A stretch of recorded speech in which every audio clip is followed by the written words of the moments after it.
Good afternoon. My name is Glenn Krausen. I wrote a book called Almost 11, The Murder of Brenda Sue Sayers.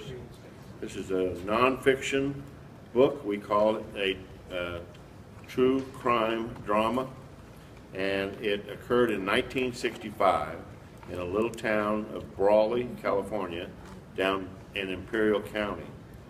A 10-year-old girl had received a pair of skates a couple days before her birthday. She went down to this local school a couple blocks from her home to try out the new skates, and that's where she was abducted and later murdered. Her body was found in about 10 days later in an irrigation standpipe in Mecca, California, which is just south of Coachella. This book is a detailed history of that abduction, that crime, and how it affected that family, and also how it affected that town. There hadn't been a crime that size in Brawley before, and there hadn't been a crime that size since. This crime affected everybody in the community, the political structure, it affected the police department, it affected the schools. We went back and researched every little detail that we could, interviewed detectives, caseworkers, relatives, school teachers that were still alive. Now, earlier today, a gentleman came in today, had kind of blondish white hair, and his wife came in, and you may have noticed that we walked off into the lobby and talked. That gentleman's name was Coyce Bird. He is the former sheriff of Riverside County, and as a young man, he was a detective on this case, and he had heard that I was doing the book fair today, so he came by, and we've talked before. He's been very helpful in the book, doing research, helping me with research.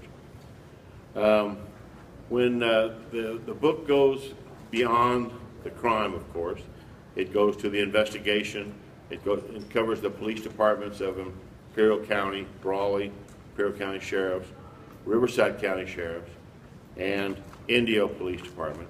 And we have talked to FBI agents that were on the case, Treasury agents, probation officers, and we got hold of the records of their investigative reports, how they traced the culprit down, and how he was later caught. And it wasn't until later, and through part of our research, that they found that he was a suspect in Boston, Massachusetts, in one of the Boston Strangler cases. He admitted to killing 22 other people before and after he killed Brenda. Our research in this book, on February the 1st, 1969, was my first day as a police officer.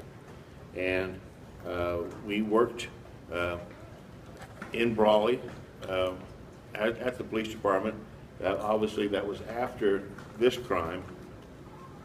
But it always stayed with me, the name.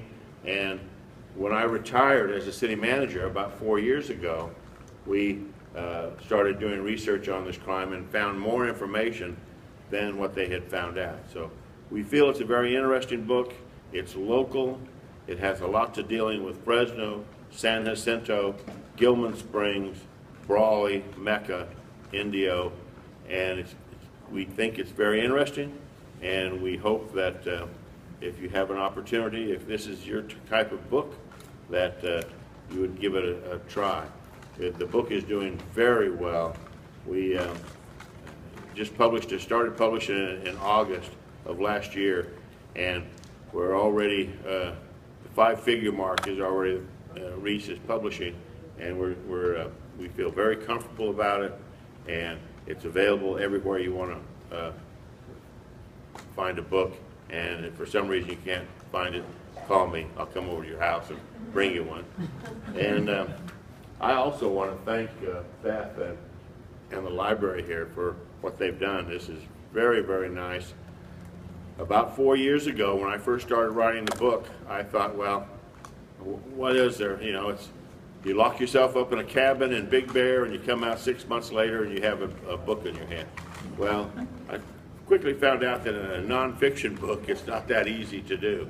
You have to do. I did a year and a half of research prior to even starting to write the book.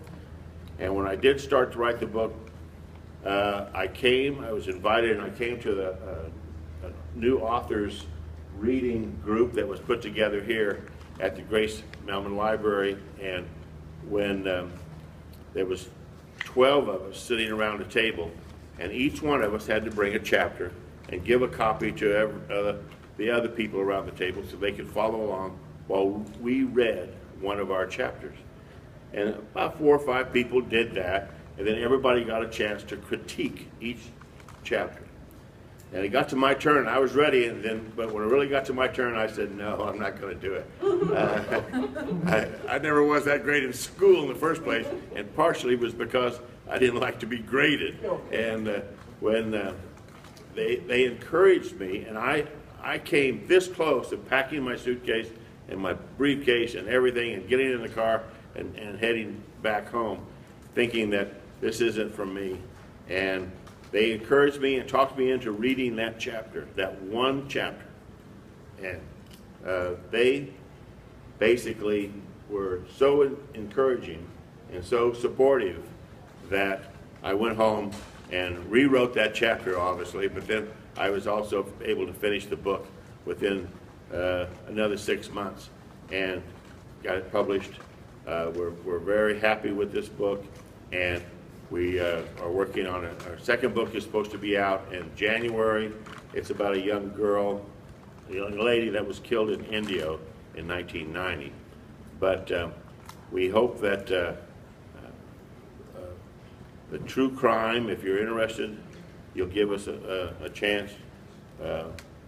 For those of you that are just maybe starting to selling your books, we're finding that our true crime book is selling as well in Japan and Australia and Great Britain as it is anywhere else. And where they think, I guess they just like to read about crime in America. And so that it's our sales are doing very, very well over there, and doing very well here, especially here in Southern California. When I went to a policeman, 1 second and I'll be finished. When I went to interview a policeman and ask him about this crime or some other crime, they always tell me, boy, do I have a crime for you, do this. And so we have a big stack of crimes that we hope that we can write about again in the future. Thank you very much.